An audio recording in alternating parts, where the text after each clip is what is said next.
Bill Merchant, historian and curator here at the D&H Canal Historical Society. Our museum here at 23 Mohunk Road in High Falls will be closed in 2 years, so we've created the virtual museum, short 3 to 7 minute segments that will tour you through this museum while we still can. I hope you enjoy. Today's episode of the virtual museum tour is going to talk about woodworking on the canal. We were very fortunate back in 2014 when the Lefevre family, with a house right near the what we call the slackwater or tidewater section of the D&H Canal, between the creek lock that opened out to the tidewater of the Roundout Creek and before the Eddyville lock number 1 and Waylock. They donated us this wonderful 19th century tool chest and all the tools from a house that was spitting distance of the canal, so a real canal connection. And it's interesting, here we have the family, there's a Lefevre who hand carved his name. Woodworkers would always mark their tools. If you're on a job site with other carpenters, you might lose your tools otherwise. This is a very common plane called a 4-plane. You would use this for all sorts of things, from just roughing out stock to trimming things.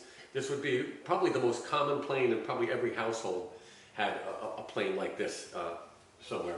People mistakenly call these block planes because they're made of a block of wood, but in fact a block plane is a small one-handed plane. Like this guy right here. This would be considered a block plane. It's a one-handed small, but these are also referred to as coffin smoothers. Why coffin smoother, you say? Well, it's coffin shaped, and it's a smoothing plane. Back in the day, before sandpaper was invented, which was sometime in the 19th century, don't have the exact date, if you wanted a nice smooth finish, you would actually do it with a smoothing plane. You sharpen the iron really, really sharp, and you set it so it just takes off a little, and you can do a beautiful finish. In fact, softwoods like pine look better cut than sanded. When you sand pine, it gets all blurry looking when you put finish on it. When you cut it, it looks beautiful. So a block plane that was a coffin smoothing plane. We've also got here an adze. People built their own houses. There were people that would travel, itinerant house rights and stuff, but people would also have the tools themselves and build their own buildings. So you would go and cut down a tree. You might use a saw like this one right up here, a two-handed saw, or you could use an axe. Either would work. Once you had that tree cut, you'd need to remove the bark. This is a debarking spud, or just plain spud. This one's missing the handle, but you can see that head would be perfect for getting up under the bark to get it off the tree. Once you had debarked it with your spud, you would take a broad axe, which was an axe with a very broad head. Even a regular axe might do too. And you'd go and chop on one surface, on the round, a bunch of, every 4 inches or so. And then you'd take a thing called an adze, and you would go and you'd stand over it. They didn't have steel-toed boots back then. And you just go and chip off. And if you've ever seen a post and beam building,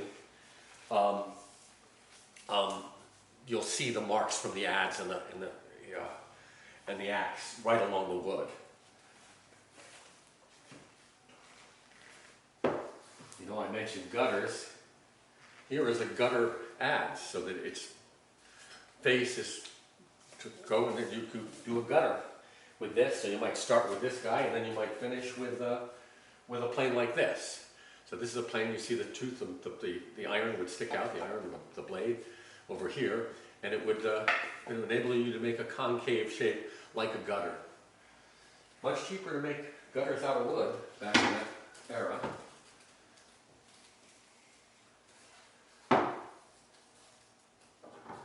Another just really fascinating tool. I've only seen 1 or 2 of these. This is a Spokeshave, but with a curved sole. Beautiful metal plate. It's missing the wedge. Normally there'd be a wedge in there, and that's the iron. You'd sharpen up, and this would be used. This is the opposite. This would be to make a convex surface, like a spoke for a wheel. These also probably would be very common with shipwrights. I'm told, in fact, that this is a shipwright's adze, something to do with the shape of the head in this point here.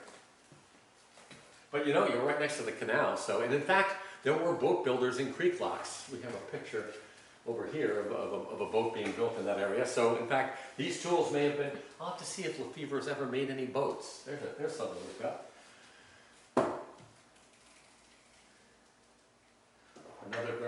woodworking tool, the Spokeshave. We've got talking about making spokes. You also would make roofing shingles with these. And we've got here a shave horse. This handmade item. The worker, he wouldn't have all these tools on it, but the worker would sit on this end of this. You put a piece of wood right here, you clamp it with your foot, and then you were able to work it towards you. So they would make shingles or spokes if you were making carriages. But also, very specialized woodworkers called coopers would use a device like this. In fact, somebody here at this museum labeled this a cooper's horse. Maybe a cooper's horse, maybe not. Any woodworker that was going to do this kind of activity would have a device like this, usually that he made himself. And what is a cooper? A cooper is a man, well, we say they're barrel makers, but technically coopering is making a round box of any type.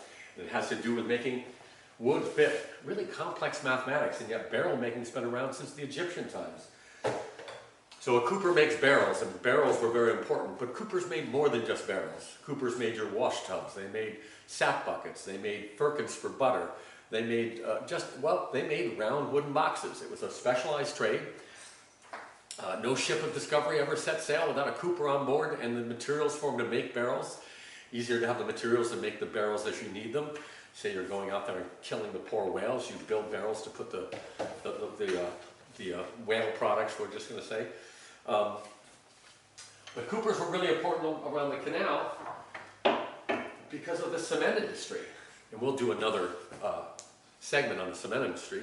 But coopers had to make barrels to hold the cement. The Whiteport section of Rosendale, by the last half of the 19th century, Rosendale cement, discovered on the D&H Canal when they were digging it, becomes a huge industry. By the second half of the 19th century, more than half of all of North America's cement is cement from this area, is Rosendale cement.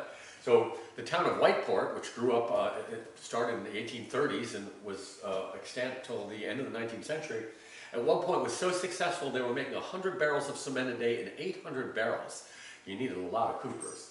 We've got some great pictures here of coopers, both at the Lawrenceville Cement Works as well as, well, every cement work had barrel makers.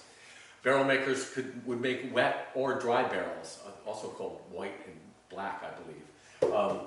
So wet coopers were very talented. They'd make a barrel that you could put your beer or your cider in, or a liquid that would be watertight. Dry coopers would make barrels like these that you can see wouldn't hold. And I always thought you had to be a wet cooper to make a cement barrel, but I've since discovered, in fact, dry coopers made the barrels, they just lined them with paper to keep the cement powder from coming out. And until the turn of the 19th century, barrels only had wooden hoops. So here is this looks to be oak, I'm going to say, on these. But even more common was barrel hoops made of split red birch. This was a huge industry. In the winter, canalers, farmers, what do? You know, to make money and for your livelihood? You might go and get a job working cutting ice, huge industry. But millions, literally millions of barrel hoops were made every season and moved out on the D&H Canal. And then you had specialized tools. I bought this as a yard sale just down the street for $2. Knowing it was a woodworking tool, it was clear that it had been hammered with that ring there and that. It took me a minute to figure it out, but in fact, I don't even know what the name of it is, unless it's called a hoop setter, because these are for setting these wooden hoops that were so prevalent. After, once they start using metal hoops, they would use this to set the metal hoops. But this is an adze. Looks, you know, you might notice it. They're both adzes, but this one's got a short handle. There are a lot of coopering tools with short handles because you might be working on the inside of the barrel.